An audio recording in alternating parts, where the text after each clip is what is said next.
इमेजिनस classes में आप सभी का स्वागत है। तो आज हम लोग प्रेजेंट इंडेफिनिट टेंस को पढ़ने वाले हैं। हम लोग पिछला वीडियो में टेंस के कितने प्रकार होते हैं, टेंस क्या होते हैं, इस चीज को हम लोगों ने देख लिए थे। आज हम लोग उसी का एक एक करके प्रेजेंट टेंस का जितने पार्ट होते हैं, पास्ट का जितने होते हैं, फ्यूचर का जितने होते हैं, सबका एक एक करके हम लोग पढ़ने वाले हैं। तो चलिए क्लास स्टार्ट करते हैं। देखिए हम लोग जो पढ़ने वाले हैं present indefinite tense. Present indefinite को ही सिंपल प्रेजेंट टेंस कहते हैं। सिंपल प्रेजेंट टेंस कहा जाता है। आप लोग आराम से देखिए, एक एक पॉइंट को देखिए, अच्छा से समझ में आएगा। देखिए कि ये सिंपल प्रेजेंट टेंस की पहचान कैसे होती है। तो इसकी जो पहचान होती है, इसमें जो वर्ब आता है, क्या आता है, V1 और V5। आप लोग हमेशा याद रखिएगा, V1 और V5 जो है वर्ब का फर्स्ट फॉर्म और फिफ्थ फॉर्म जो है वो सिंपल प्रेजेंट टेंस है। क्योंकि टेंस जो है वो वर्ब ही तो टेंस है। आगे देखिए, इसकी पहचान क्या है कि V1 V5 दुनिया के जिस भी सेंटेंस में रहेंगे उस सेंटेंस को क्या कह देंगे, सिंपल प्रेजेंट टेंस कहेंगे। इसका स्ट्रक्चर कैसे होगा, इसका स्ट्रक्चर होगा subject plus V1 plus object. Subject plus V1 plus object, यानी V1 जो है यहां पर प्लूरल है। क्या है ये, प्लूरल है। दुनिया में जितना भी V1 है वो सब क्या होता है, प्लूरल वर्ब होता है। तो इसे यहां पर जो सब्जेक्ट होगा आई हो सकता है या वी हो सकता है या यू हो सकता है या दे हो सकता है। तो इससे पता चलता है कि आई वी यू दे ये प्रोनाउन जहां भी रहेगा, आने वाला जो वर्ब होगा सिंपल प्रेजेंट टेंस में वो V1 ही होगा। ये तो बेसिक स्ट्रक्चर है। दूसरा देखिए, subject plus V5 plus object, यह जो स्ट्रक्चर है यह भी सिंपल प्रेजेंट का है। अब यहाँ V5 होगा। मैंने पहले क्या लिखा कि सिंपल प्रेजेंट टेंस में कौन सा वर्ब काम करेगा, V1 या V5 काम करेगा। अब यहाँ पर देखिए V1 में, इससे V1 में जो सब्जेक्ट आएगा आई वी यू या तो दे आएगा, लेकिन V5 में यहाँ जब V5 आएगा तो सब्जेक्ट क्या रहेगा, सब्जेक्ट ही रह सकता है, सब्जेक्ट सी रह सकता है, सब्जेक्ट किसी का नाम रख सकता है, किसी का नाम रख सकता है, सब्जेक्ट इट रह सकता है। तो यहां सब्जेक्ट जब सिंगुलर होगा, सब्जेक्ट कैसा होगा, सिंगुलर होगा, तो ये वर्ब कैसा आ जाएगा, V5 आ जाएगा। लेकिन अगर सब्जेक्ट अगर यहां पर प्लूरल होगा, सब्जेक्ट अगर प्लूरल होगा तो वर्ब कैसा आएगा, प्लूरल आएगा, मतलब कि वर्ब V1 आ जाएगा। तो ये सिंपल प्रेजेंट टेंस का बेसिक स्ट्रक्चर है। अब इससे यह पता चलता है कि सिंपल प्रेजेंट का यहां पर सिंपल प्रेजेंट में दो वर्ब काम कर रहा है। कौन कौन वर्ब, V1 और V5। जैसे एक एग्जांपल है, जैसे कोई सेंटेंस है कि यू गो टू मार्केट, एक सेंटेंस ये है। लेकिन अगर कोई कह दे कि ही गोज टू मार्केट, अब यह जो सेंटेंस है यह गलत हो जाएगा और यह सेंटेंस जो है यह सही हो जाएगा। क्योंकि यहां पर ही जो है यह सिंगुलर है, तो वर्ब कैसा चाहिए, सिंगुलर चाहिए। वर्ब कैसा चाहिए, सिंगुलर चाहिए। ये अगर यहाँ पर वो रह जाएगा तो क्या हो जाएगा कि यह गलत हो जाएगा। यहाँ पर क्या चाहिए, सिंगुलर चाहिए। क्यों सिंगुलर चाहिए, क्योंकि ही जो है वो सिंगुलर है, इसलिए यहाँ पर ही गोज हो जाएगा। तो ये जो हम लोग का है यह सिंपल प्रेजेंट टेंस है। अब आगे देखिए इसमें कौन सा फॉर्म काम करता है, नेगेटिव वाला है। इधर जरा साफ कर देते हैं। ये तो अफर्मेटिव का स्ट्रक्चर था, अब नेगेटिव का स्ट्रक्चर क्या रहेगा, देखिए,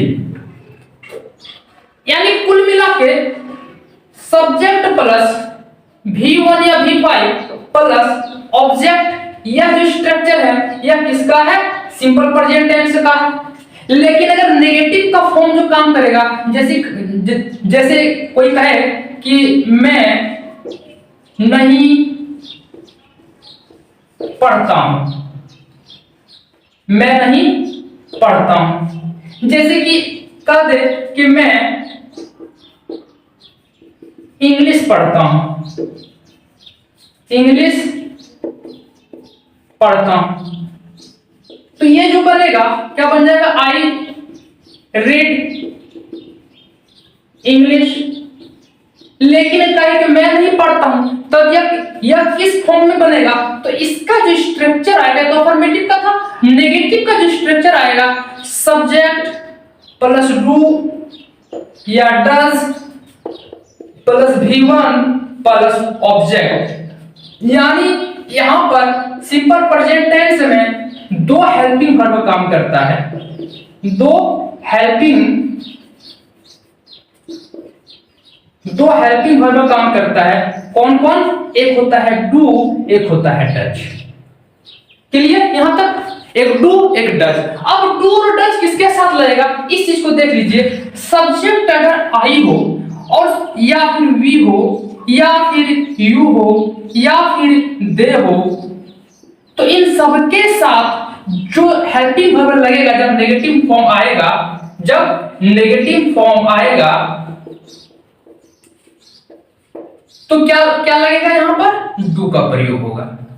लेकिन अगर सब्जेक्ट में अगर ही आ जाए, अगर सी आ जाए, अगर इट आ जाए, तो या फिर किसी का अगर नाम आ जाए, तो इसके साथ जिसका यूज होगा वो डज होगा।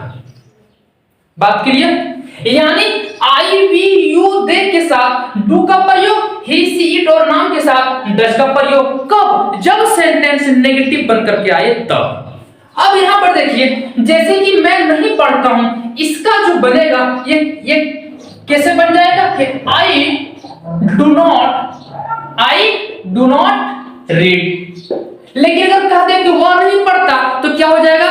ही डज नॉट रीड। अब यहां पर होता है कि डू नॉट को जो शॉर्ट फॉर्म, डू नॉट का शॉर्ट फॉर्म डोंट भी हम कर सकते हैं और डज नॉट का शॉर्ट फॉर्म डजंट भी कर सकते हैं।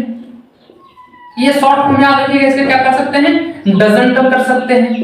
तो कोई कह सकता है don't read, you don't read, she doesn't read. यानी यह पता चलता है कि डू और डज जो है ये दोनों हेल्पिंग वर्ब है। किसका है? सिंपल प्रेजेंट का।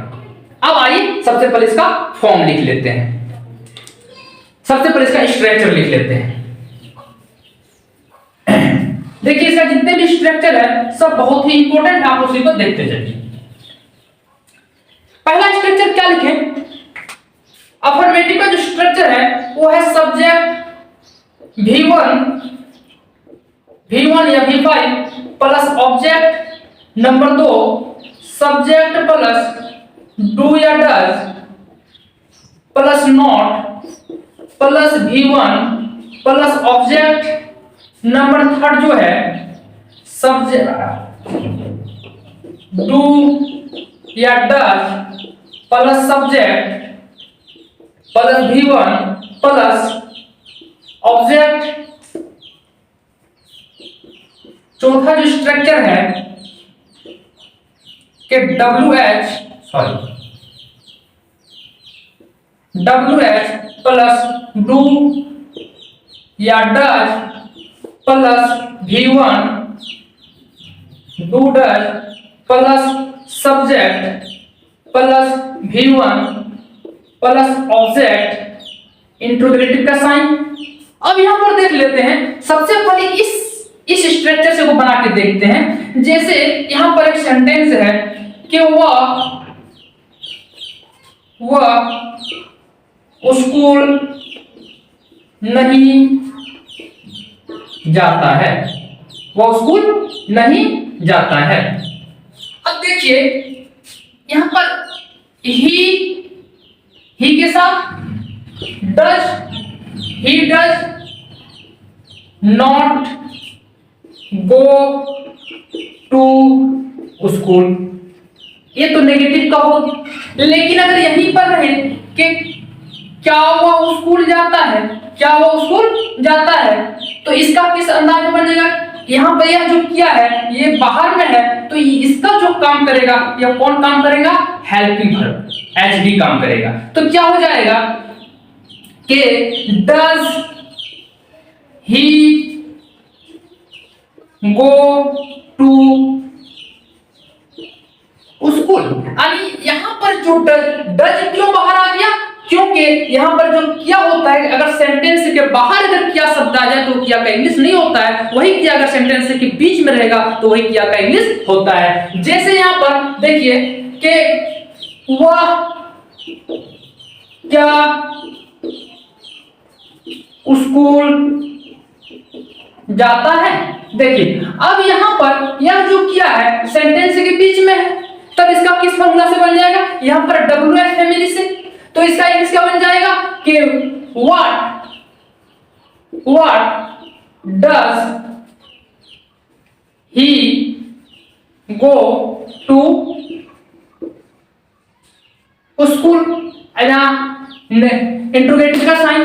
तो ये जो फॉर्म है हम लोग का इतना आसान है सिंपल प्रेजेंट टेंस को समझना। यानी यहाँ पर आप एक काम सिर्फ V1 और V5 को समझ लीजिए कि V1 और V5 जो होता है वो सिंपल प्रेजेंट टेंस है। अब ये जहां पर अगर V5 और V1 दिखाई दे वो सिंपल V1 जो होता है ये वर्ब का प्लूरल रूप है, कैसा है? प्लूरल है। और V5 जो है यह सिंगुलर है। बस इतना तो याद रखना है कि एक प्लूरल होता है, एक सिंगुलर होता है, मतलब कि V1 और V5 जो है वो सिंपल प्रेजेंट टेंस है। तो इस प्रकार से हम लोगों ने सिंपल प्रेजेंट टेंस का थोड़ा सा देखें। अब यहीं से हम लोग आगे करेंगे। चलो अब हम लोग आगे देखते हैं।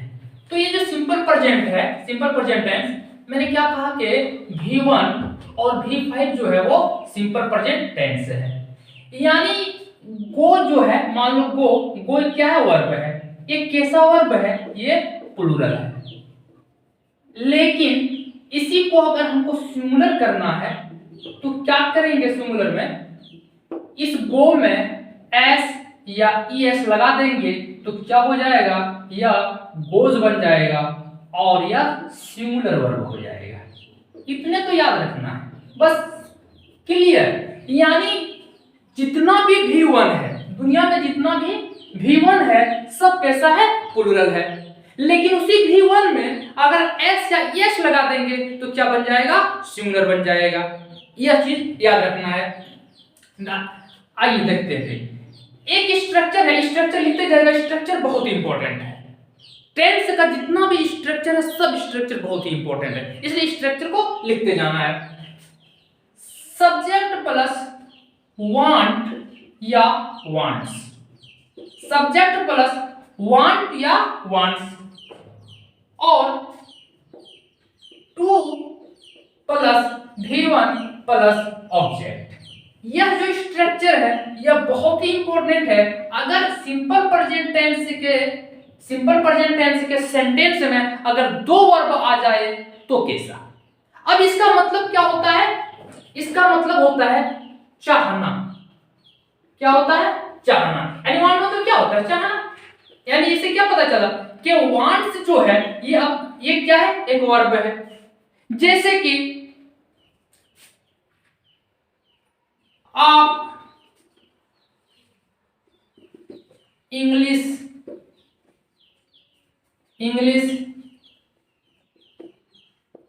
बोलना चाहते हैं। आप इंग्लिश बोलना चाहते हैं। तो यहां पर देखिए ये स्ट्रक्चर क्या है? सब्जेक्ट वांट्स और wants, two plus V1 plus object. अब यहां एक सेंटेंस है कि आप इंग्लिश बोलना चाहते हैं। अब यहां पर देखिए कि एक है बोलना, एक है चाहना। हमेशा याद रखिएगा दुनिया में जहां कहीं भी हिंदी क्रिया में अगर ना शब्द आ जाए, क्या शब्द आ जाए? ना शब्द आ जाए तो वह क्या होता है? वर्ब होता है। क्लियर? अब देखिए यहां पर दो वर्ब है, एक है बोलना, एक है चाहना। और एक एग्जांपल लेके देखते हैं। जैसे कि आप जाते हैं। जाते हैं,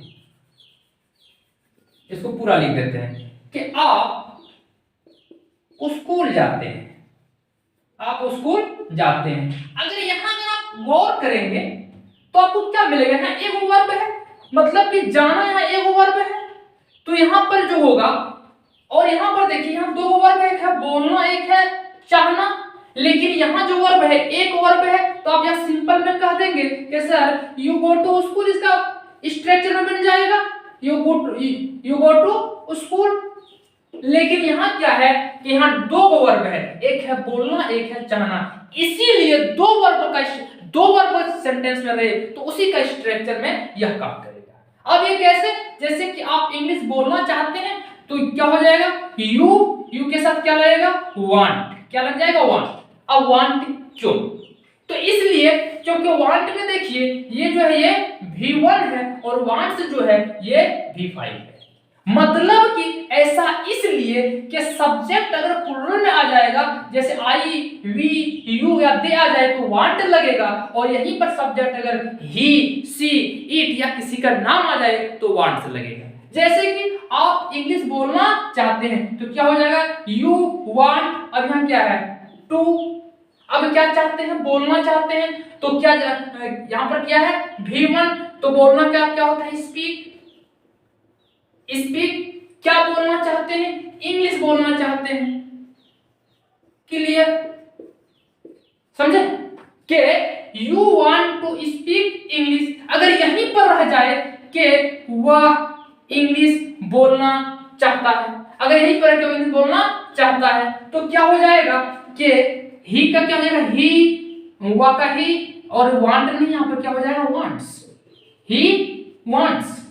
यानी यहां पर देखिए यू वांट पर आए, अब यहां जाएगा he wants to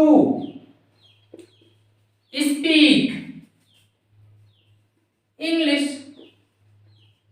you want to speak English. इसीलिए यहां पर क्यों, क्योंकि यहां पर जो है वांट्स जो है ये V5 है और ही जो है वह सिंगुलर है। समझा, इस प्रकार से सिंपल प्रेजेंट टेंस का स्ट्रक्चर काम करता है। अब हम लोग आगे का स्ट्रक्चर देखते हैं, इसको जल्दी से लिखिए।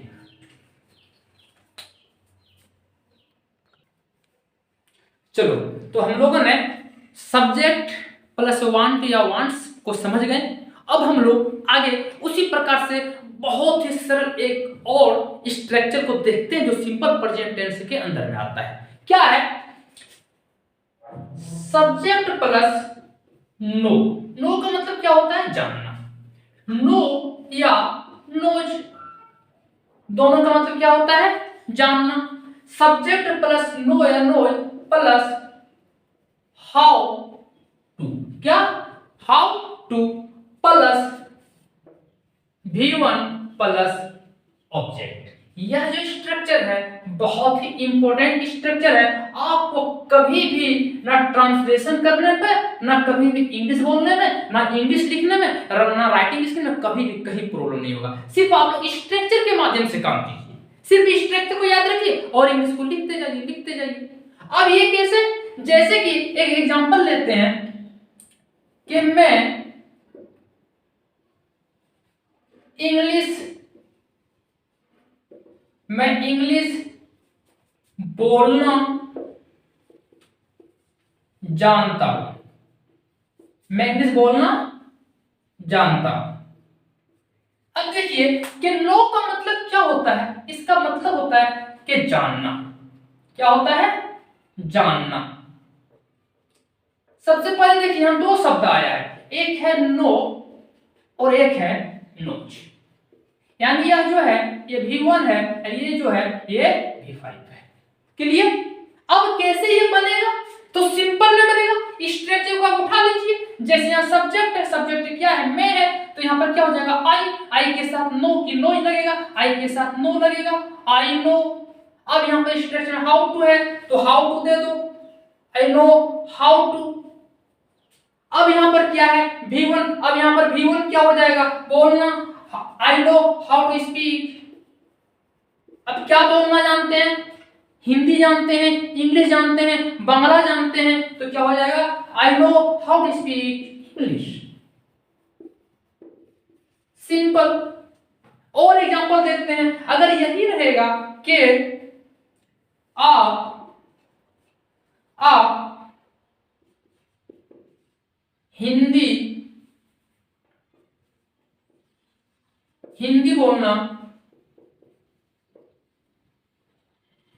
बोलना जानते हैं,